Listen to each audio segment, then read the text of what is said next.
지금 여러분께서는 YTN 해직기자 노정면이 진행하는 국민TV 라디오 노정면의 뉴스바를 듣고 계십니다.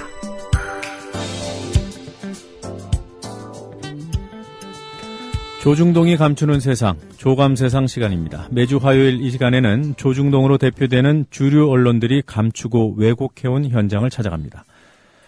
이번 주 조감세상에서는 비정규직 노동자들의 이야기를 들어보겠습니다. 전국 비정규직 노조 연대회의 오민규 정책위원 전화 연결돼 있습니다.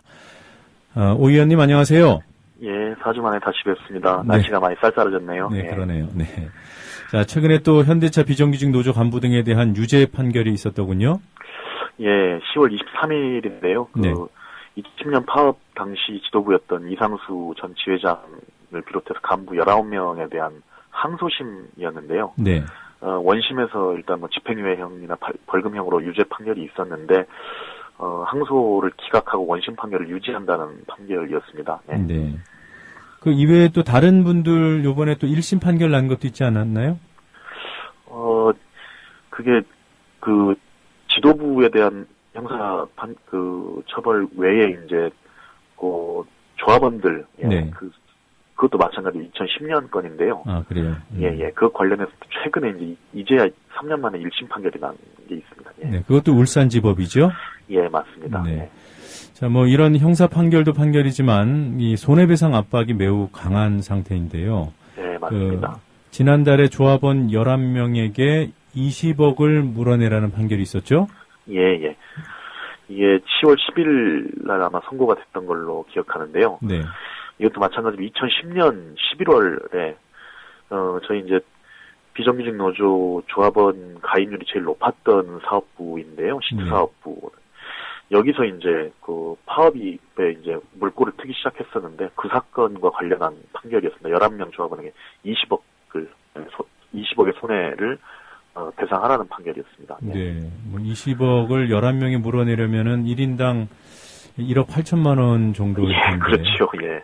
이거 외에도 이미 그 현대차가 제기한 손배소가 더 있지 않습니까?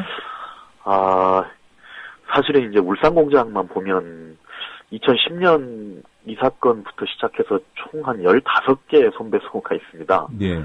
예, 총액만 따지면 184억인데요. 네. 각 건별로 뭐 작게는 1,000만 원 사건도 있고 많게는 90억 사건도 있고요. 네.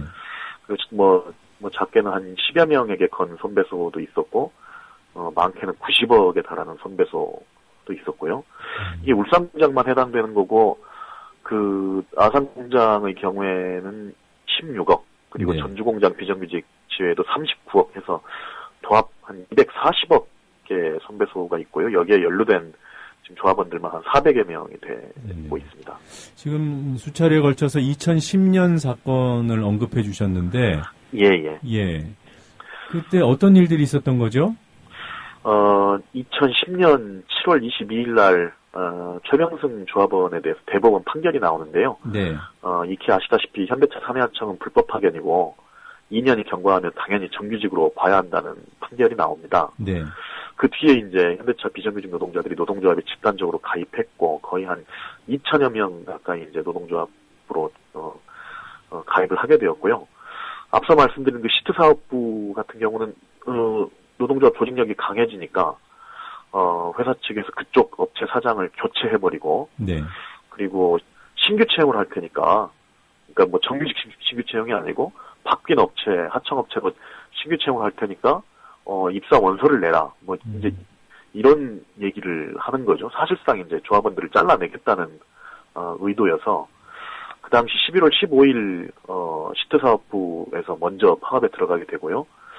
그날, 엄청난 이 물리적 탄압이 있었습니다. 그 다친 조합원들도 많은데요. 네.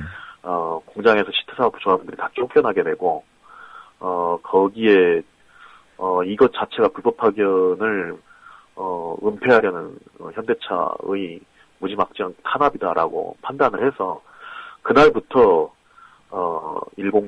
울산 일공장의 조합원들이 전체 모여가지고, 점거 파업을 시작하게 됩니다. 그로부터 25일 정도, 네. 점거 파업이 진행되었죠. 네.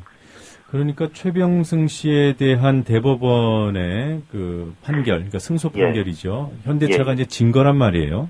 그렇죠. 그렇죠. 네, 그래서 대법원 판결을 그 판결의 취지를 이행하라는 그런 주장을 하다가 예.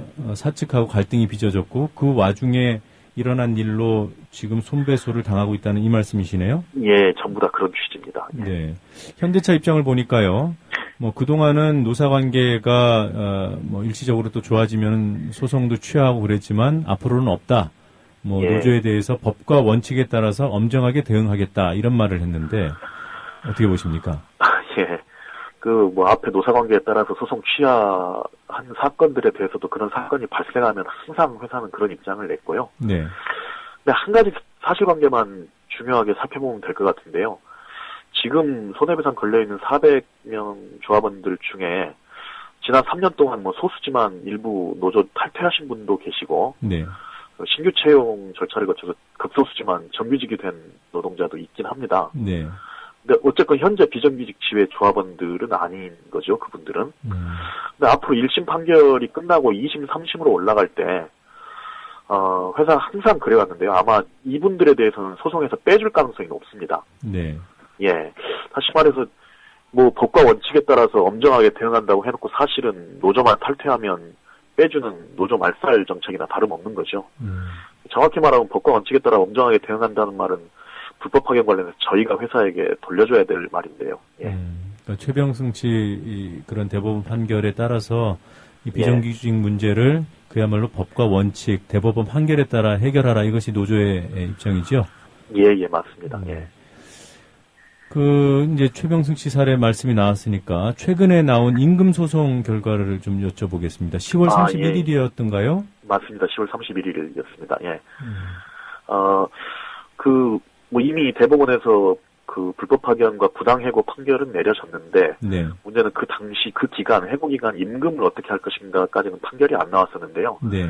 그래서 별도로 최병승 조합원이, 임금 관련 소송을 걸었고, 이번에 10월 31일 날 그 해고 기간 임금, 과 가상금까지 해서, 8억 4천만 원을 지급하라는 1심 판결이 나온 겁니다. 예. 네.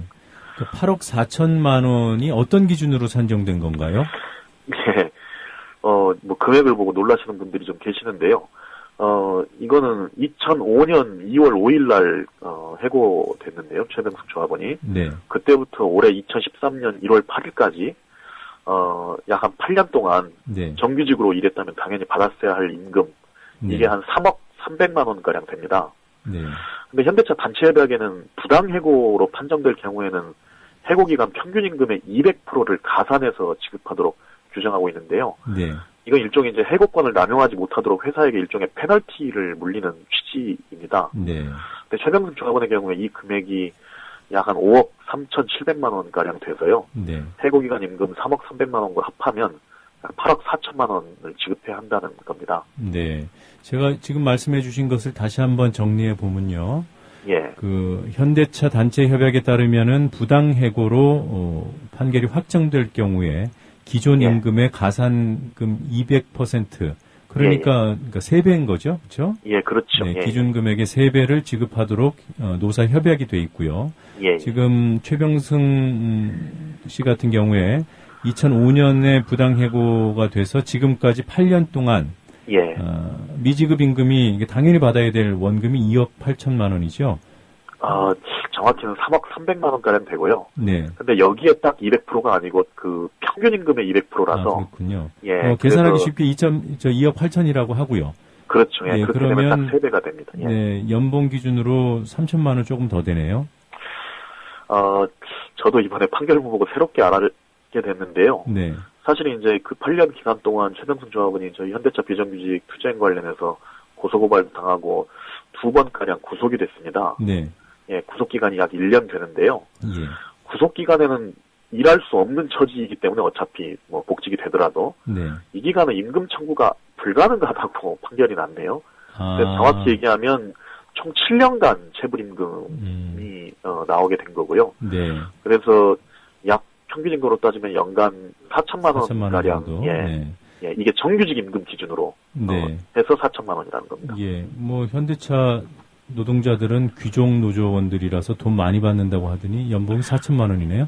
심지어는 노동부가 노동부랑 현대차가 그 기자회견 통해서 현대차 3회하청 5년차 임금이 연봉 5,400이라고까지 했었는데요. 네. 지금 이제 정규직으로 지금 한 8년차 되는 사람 임금이 4천만 원이라는 거니까 좀 우습죠. 예. 네. 그러니까 뭐 일을 더해서 이 이제 임금 이외에 뭐 밤새고 이래서 일을 더해서 받는 돈까지 예. 지금 언론에서 보면은 다 집어넣어서 돈을 많이 받는다 이런 얘기를 하는데 맞습니다. 예, 예. 그건 참 온당치 않은 것 같고요. 여하튼 지금 최병승 씨 임금 소송 결과를 보고 돈 많이 받는다 이렇게 생각하시는 분들이 계실 텐데 예. 이 계산 기준은 그래서 제가 좀 더 구체적으로 말씀을 드리는 겁니다. 예. 정규직이 이 정도니까 네. 3회하청 임금은 이거보다 훨씬 낮다고 봐야 되겠습니다. 예, 8억 4천만 원에 주목해서 보기보다는 예. 그동안 어떤 임금 구조에서 일을 해왔는지 예. 이렇게 볼 수 있는 계기가 됐으면 좋겠고요. 맞습니다. 자, 예. 이번 판결 어떤 의미가 있는지요? 우선 뭐 현대차 3회하청이 불법 파견이라는 점, 그리고 따라서 원청인 현대차가 직접 정규직으로 전환해야 한다는 거, 그리고 이런 정규직 전환 요구를 받아들이지 않으면 그게 부당해고에 해당한다는 점을 재확인한 판결이라고 볼 수 있고요. 네. 아울러서 그 정규직 전환이 된 바로 그 시점부터 불법 파견 노동자들에 대해서도 당연히 현대차 노사 간에 체결한 단체 협약이 적용된다는 점을 추가로 확인했다는 의미가 있겠습니다. 예. 네. 그 사측에서는 뭐 정규직으로 인정한다 하더라도 노사 단체 협약, 정규직 노조의 단체 협약은 적용할 수 없다 이런 입장 아니었습니까? 예. 그런데 뭐 이번 판결에서 정확히 제대로 짚어주신 것 같습니다. 네. 단체 협약이 적용된다는 사실을. 예. 그나저나 이게 1심인데 현대차가 이 판결에 따를 가능성이 어느 정도나 될지요? 언감생심. 예. 나흘 지나서 11월 4일 날 회사가 곧바로 항소했습니다. 예. 예. 지금 시간이 제가 얘기 듣다 보니까 시간이 금방 가서요. 오늘은 여기까지 해야 될 것 같습니다. 잘 들었습니다. 고맙습니다. 예, 감사합니다.